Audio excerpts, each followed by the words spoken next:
Here's how to set up the Parrot Swing.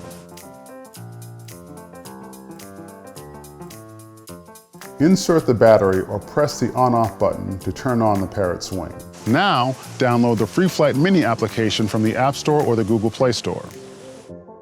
Activate the Bluetooth function on your smartphone or tablet. Then open the Free Flight Mini application.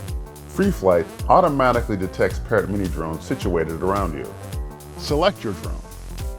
Wait until the Parrot drone LEDs become a constant green. The Parrot Swing is ready. You are now connected to the swing.